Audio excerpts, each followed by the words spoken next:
Hey, what's up, folks? This is Tony Brewer. You're listening to or watching, as the case may be, Cogitations. Cogitations is the podcast where we think about things, we contemplate them, we turn them over in our minds, and then we discuss them.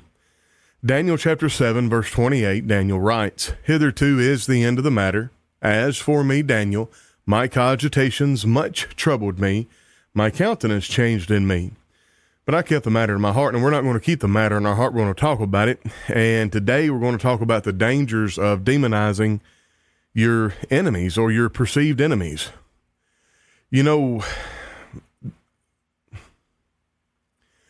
what happened in Pennsylvania with the assassination attempt of a former president of the United States and a current candidate for president of the United States is absolutely deplorable. It should not have happened, but it does not surprise me one bit that it happened. It made me feel some kind of way. I did not like it. I don't know who the assassination, I don't know who the assassin was. I've heard that there was one person who died besides the assassin. So one person was murdered by the assassin, and someone else was gravely injured. When I say gravely, not to death, but it was an injury of some import. And it's never good. And you wonder, well, how did we get here? Let me explain something.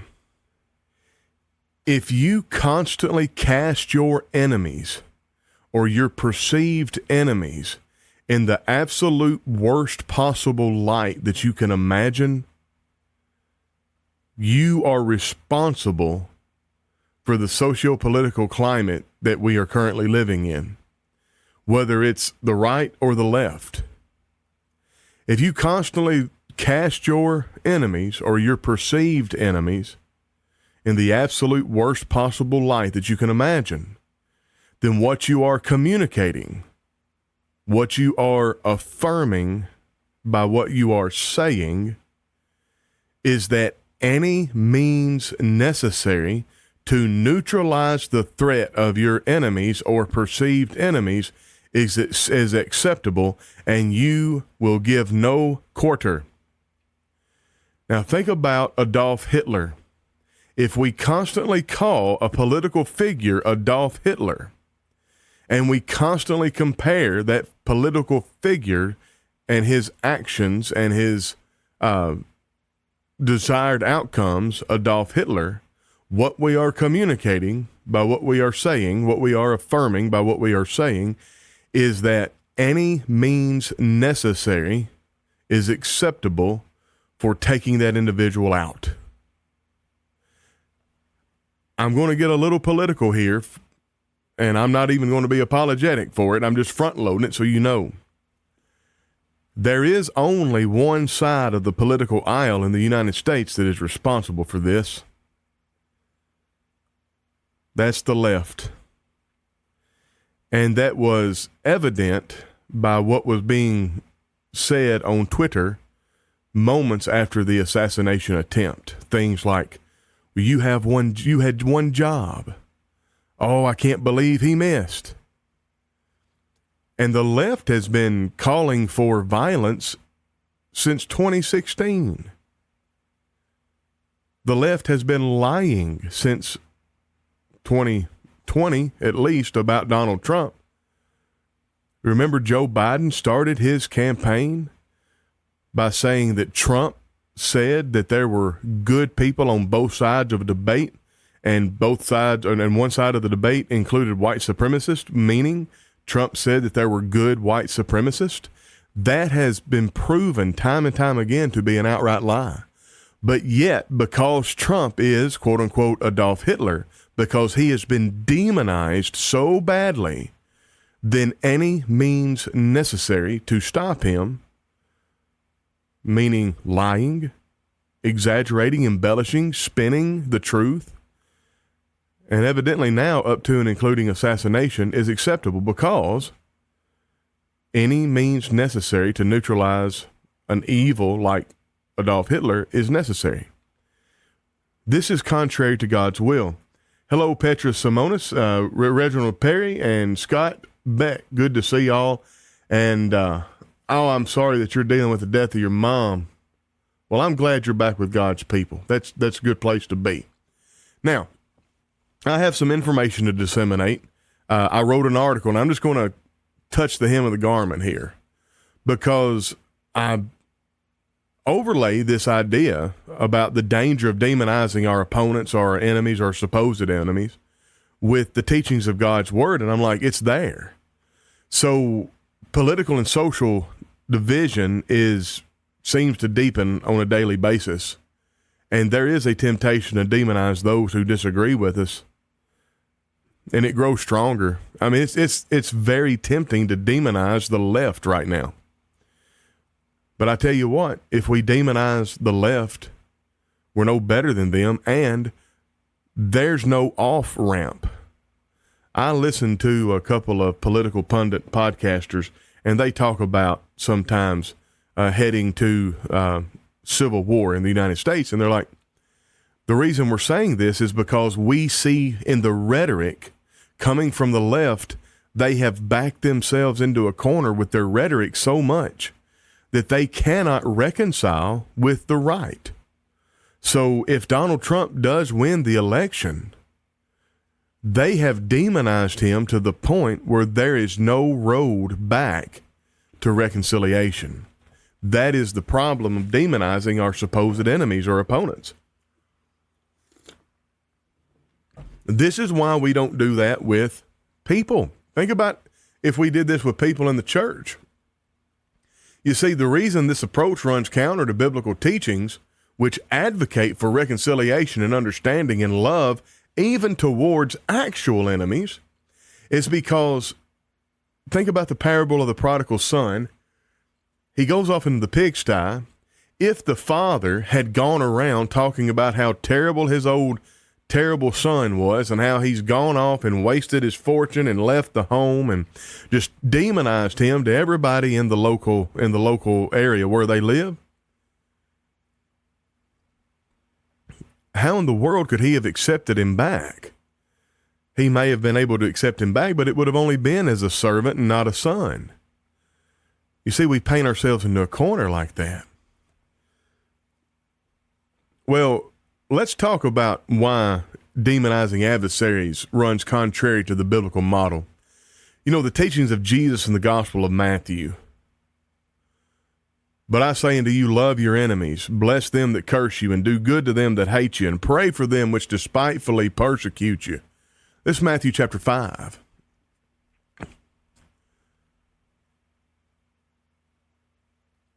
Hold on a second.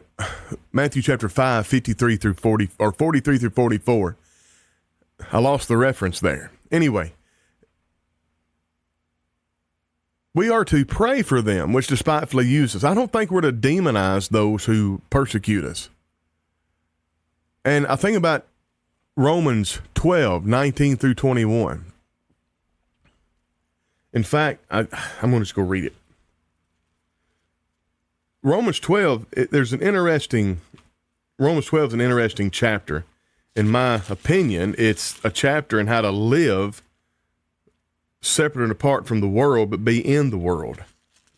In other words, how to live as a sacrifice unto God. I'll get this in a moment. All right. Dearly beloved, avenge not yourselves, but rather give place unto wrath, for it is written, vengeance is mine, I will repay, saith the Lord. Therefore, if thine enemy hunger, feed him. If he thirst, give him drink, for in so doing thou shalt heap coals of fire on his head. Be not overcome of evil, but overcome evil with good. You know, there's a layer to this, that if we do good to our enemies, if we love those that hate us, if we do good to them that despitefully use us, we're going to make them mad. Isn't that funny? I think it's funny. In fact, I had a fellow that I used to work with, and so angry and temperamental and elitist was he, that he treated everybody that he thought less than him very terribly. to the point where if he was ever tied up where he needed a hand or he's going to get hurt, it's like something in a cartoon. If people just turned their back and like kind of whistled as they walked off, pretending they didn't see him. But he hated my guts for some reason. Well, I was Johnny on the spot, and if he ever needed anything, I was the one that jumped in and helped him. And the more I did that, the more he hated it, because he knew I was the only one he could depend on.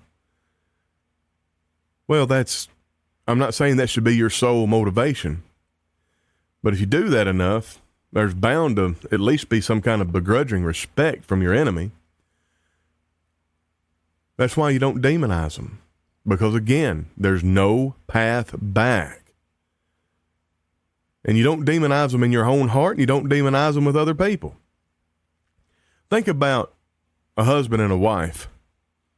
If the husband and the wife have a fight, and she goes to her friends and he goes to his friends, and they both talk bad about their spouse to their friends don't love their spouse the way they love their spouse. So her friends are going to be like, well, I can't believe that you've lost our respect. You've gone back to that terrible, toxic man. And his friends are going to be like, look, dude, how can you put up with the way she treats you? When y'all have reconciled and you don't even, it's water under the bridge for y'all because y'all love each other and y'all have made a vow before God and witnesses to remain together, but yet your circle of friends is trying to split you apart because you went and demonized your spouse to your friends. And then what's the result? A lot of marriages fall because of this. A lot of relationships fall because of this. You don't go and demonize. And incidentally, we had a podcast not too long ago about seeking comfort or I can't remember what the podcast was, but in essence it was, have I sinned because I went to trusted people to vent? And long story short, the venting, it depends on why you're venting. If you're venting to get that off your chest so you can figure out better what to do, and this trusted friend is going to hold you accountable, and this trusted friend is going to keep that to themselves, then you haven't committed any sin. But if you just go vent in order to spread it around, then that's a sin.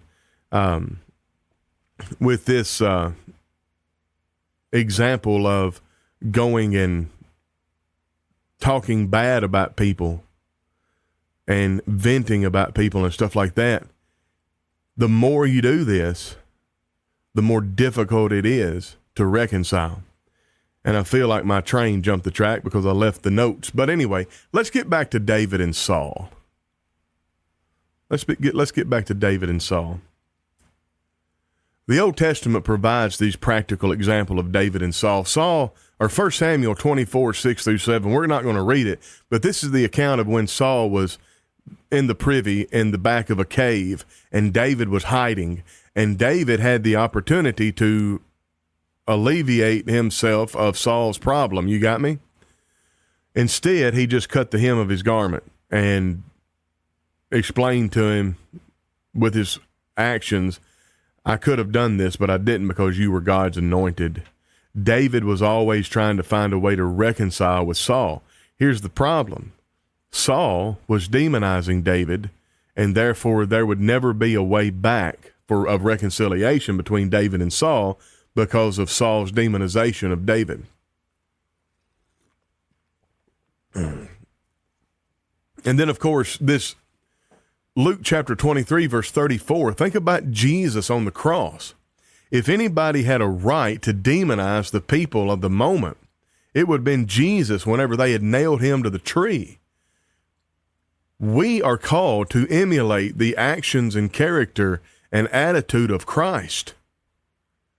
And he prayed for his enemies, his actual enemies, from an agonizing position of agonizing pain on the cross. He said, Father, forgive them, for they know not what they do. Now, theologically, that wasn't a pronouncement of forgiveness on what they had done. That was just his interceding on their behalf. And in the kingdom, if they obeyed the gospel, they absolutely would be forgiven of that sin. But this is a supreme example of leaving a path of reconciliation, even towards those who unjustly condemned Jesus and those who actually nailed him to the cross and spit on him and tortured him. And it sets the standard for Christian behavior towards our enemies. If it is the case that Jesus was able to say of his enemies who actually personally beat him and despitefully used him and nailed him to a tree, how much more so should we have that attitude towards our supposed enemies, whom we have never even met, who only affect us through several circles of, several degrees of separation. Like, for instance, Joe Biden. Joe Biden, as the president of the United States, has really messed things up. Well, that doesn't affect me. Like, his decisions don't affect me personally. His decisions affect other things, and then there's a domino effect, and then I am personally affected, but it's by his decisions through several degrees of separation. In other words, he's not walking up to me and harming me personally.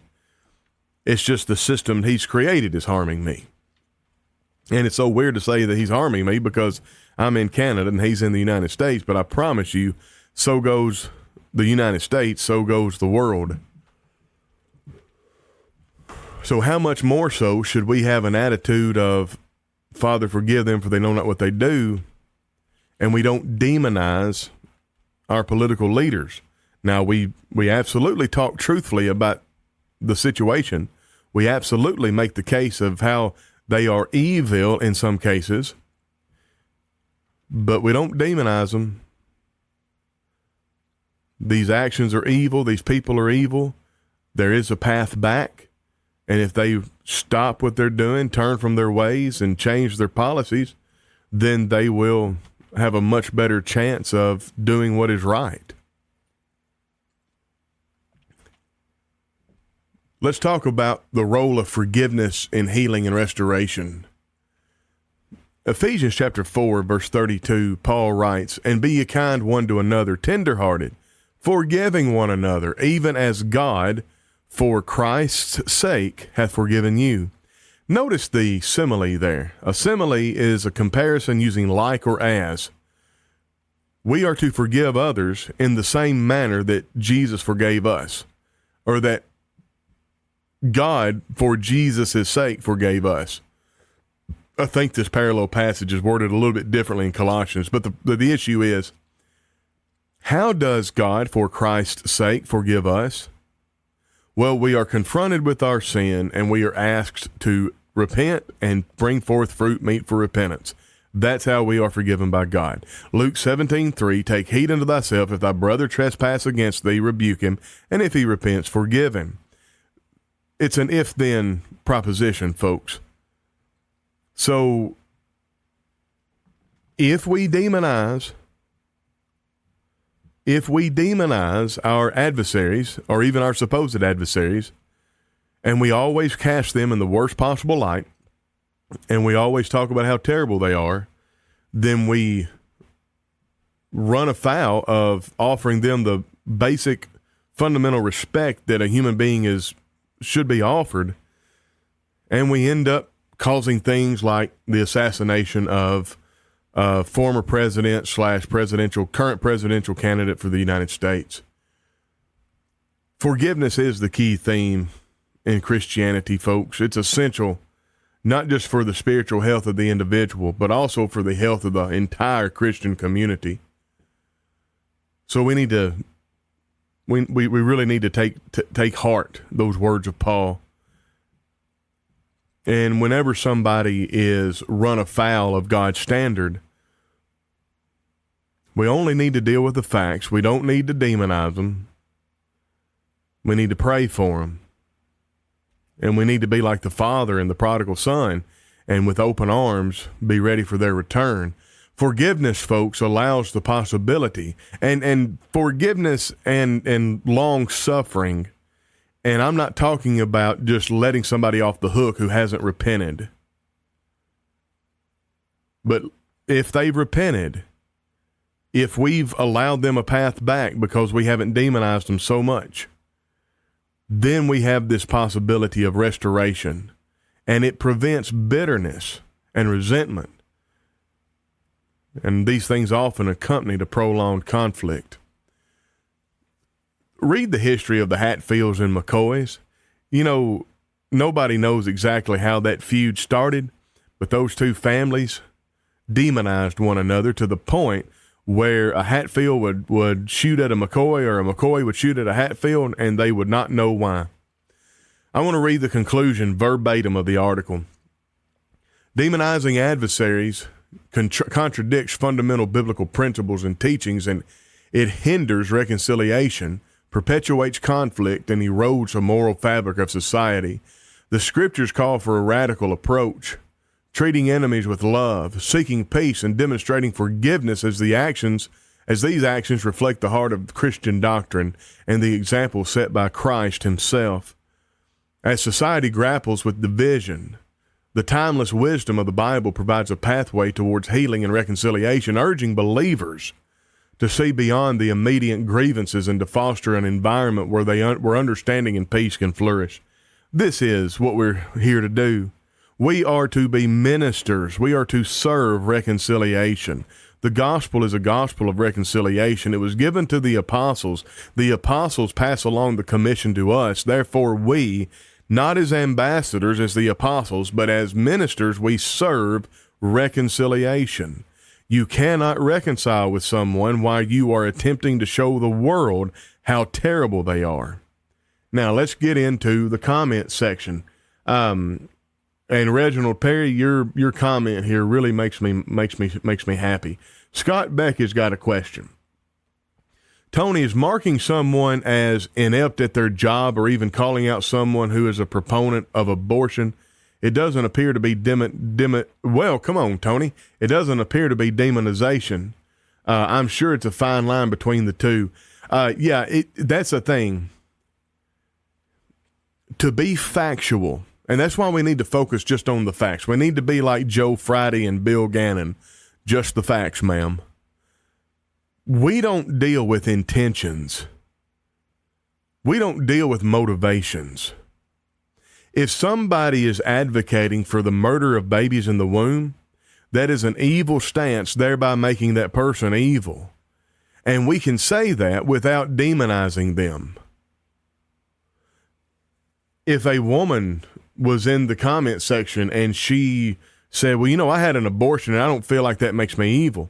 Ma'am, I totally get it, but you did an evil act for which you are unrepentant. And 1 John chapter 3, verse 7, little children, let no one lie to you, be not deceived. Whosoever doeth righteousness is righteous, even as he, Jesus, is righteous. If that is true, and it is, then the converse is true. Whosoever doeth unrighteousness is unrighteous. That means whosoever doeth evil is evil. If you have murdered your baby, you are evil. I don't care why you've done it.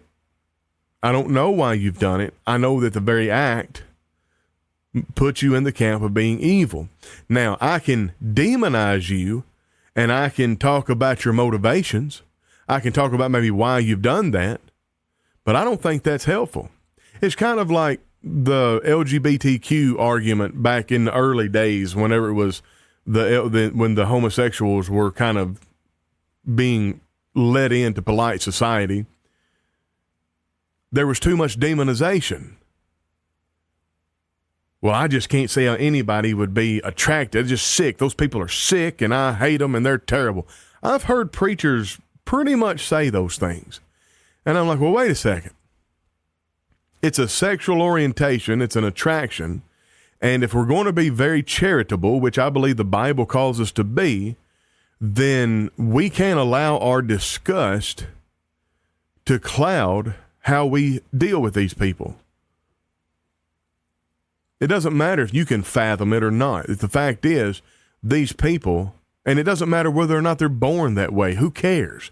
These people have this attraction, And it's a thorn in their flesh if they're trying to live for Jesus. And let me tell you something, as a unmarried male growing up in this day and age, heterosexual attraction would be a thorn in the flesh. Could you imagine being a heterosexual male who's 17, 18 years old, trying to grow up in this society as it states now and remain sexually pure? Job made a covenant with his eyes. How can these young men make a covenant with their eyes? They can't look anywhere because everything in this society is so highly sexualized. Now, we can demonize a person who has same-sex attraction, and there's no path to reconciliation for them. We don't demonize people who have heterosexual attraction, who go off into fornication. Why should we demonize people who have same-sex attraction, who go off into fornication? The message is the same for both. There's only one place sanctioned by God whereby you can satisfy your baser urges, and that's the marriage bed. Marriage is honorable in all, and the bed undefiled, but whoremongers and adulterers God will judge. That's Hebrews chapter 13. I'll get it in a minute. Check me on that. That's got to be Hebrews 13. So your message to people who have a sexual attraction of any kind, you've got to save that for one person that you're married to.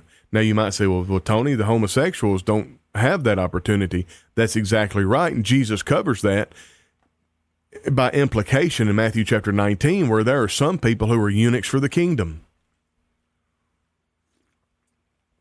There are some people for whom marriage is not an option. Now, I said all that to bring it back to your question. When I'm looking at a politician such as Joe Biden, I need to focus on the facts. He is demented. He has very obviously soiled himself in public a time or two. Let me walk that back. I'm going to take a page from a political pundit, Tim Pool. There is more evidence that Joe Biden has pooped himself in public than there is that Hunter Biden's laptop was a Russian conspiracy theory, a Russian hoax. Hunter's laptop was set forth as the truth, being the Russian. Well, hold on a sec. Russian disinformation was put forth as an explanation of Hunter's laptop, but there is much more evidence that Joe Biden pooped his pants. He's clearly demented. He is not able to run this country. It has been said by his advisors that he's awake and able to function about 6 hours of the day.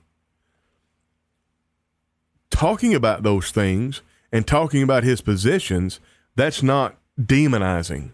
That's just speaking the truth. And we are called to speak the truth. So it's very possible that there could be a fine line between the two. It's kind of like, I guess, gossiping. In order to be guilty of the sin of gossip, there has to be an intention of tearing somebody down. I think that there's plenty of material that Joe Biden and his ilk give us without demonizing. And quite frankly, there's enough material that Donald Trump gives us. We don't have to demonize him. We can just straight out of the front of our mouth say, you know what? He's crass. He's got a foul mouth. He's obviously narcissistic. He don't have a good track record with women. He's living in adultery. So, yeah, I mean, he says some pretty heinous things about women. I get it. Don't overly demonize that. That's the thing. When you don't let your disgust about those things disallow you or prevent you from talking about how amazing he was as a president of the United States.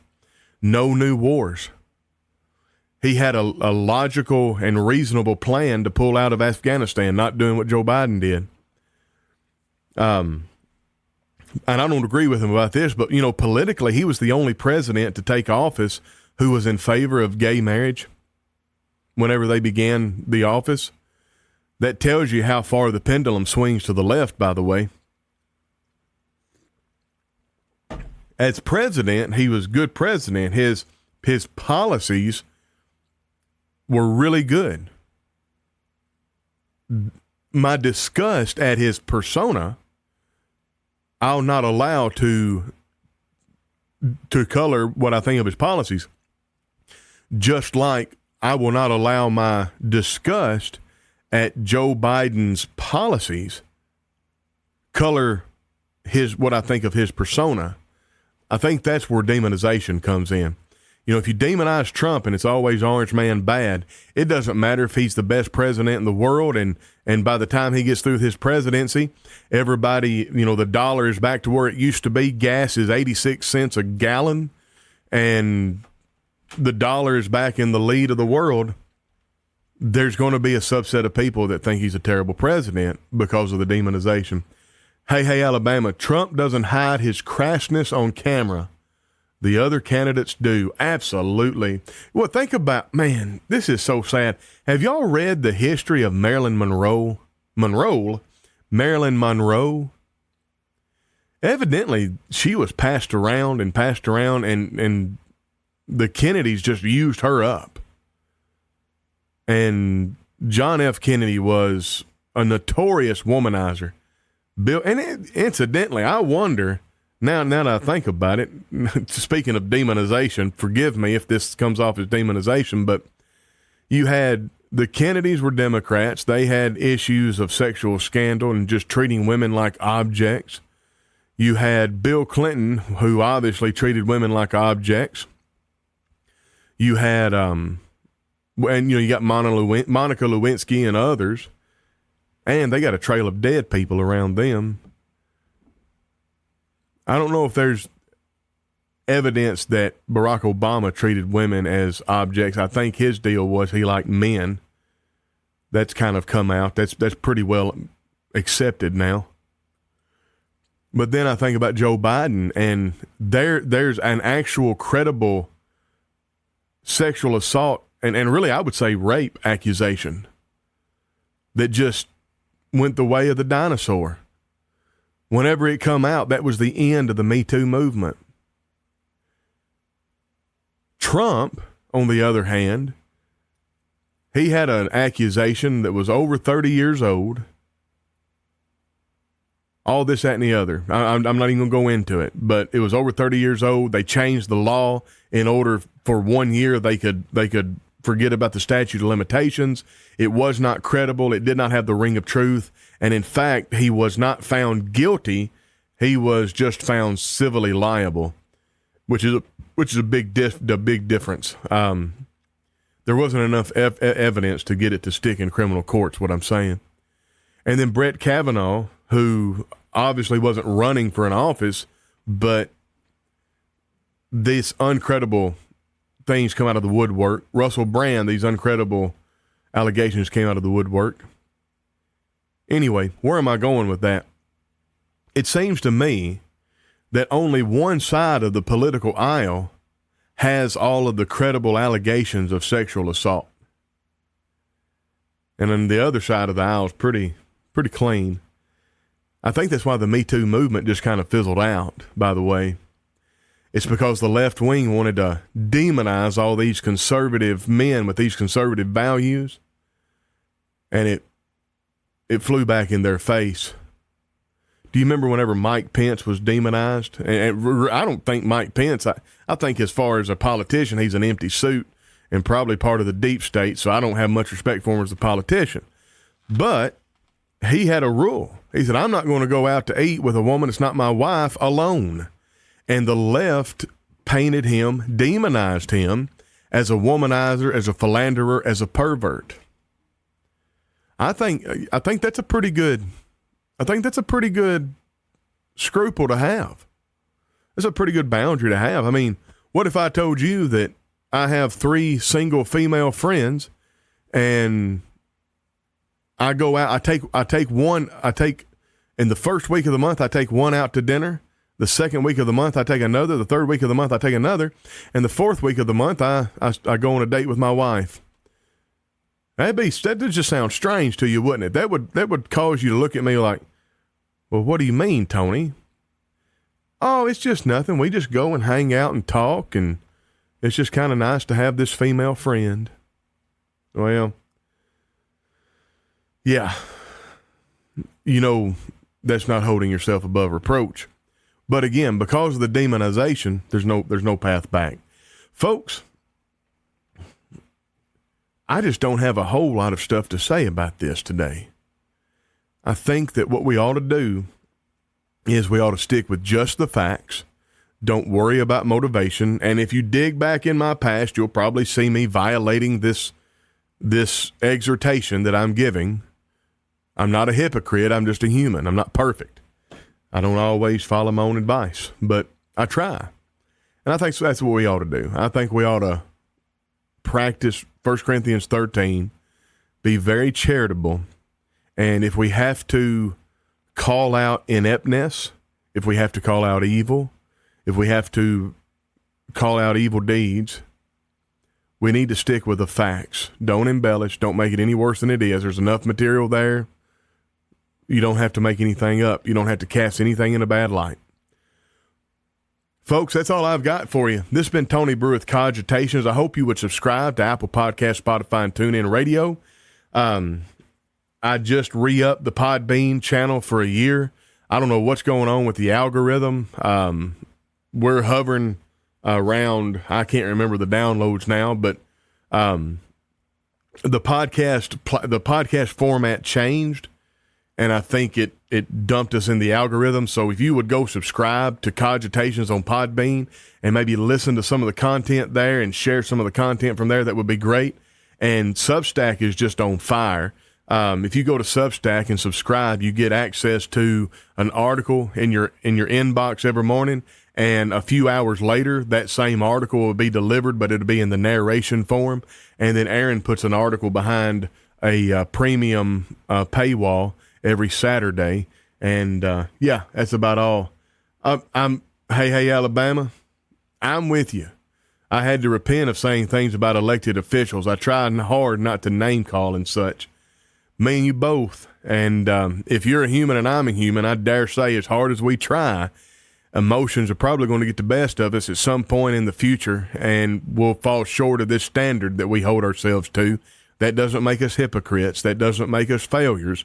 That just makes us humans, and we're going to pick ourselves up and keep on walking. That's what perseverance is. So I guess what I'm trying to say is you're not in that particular vehicle alone. And that's about all I've got. I've said everything I need to. God bless you. Cogitations on Apple Podcasts, Spotify, TuneIn Radio. We'll catch you on the flip side.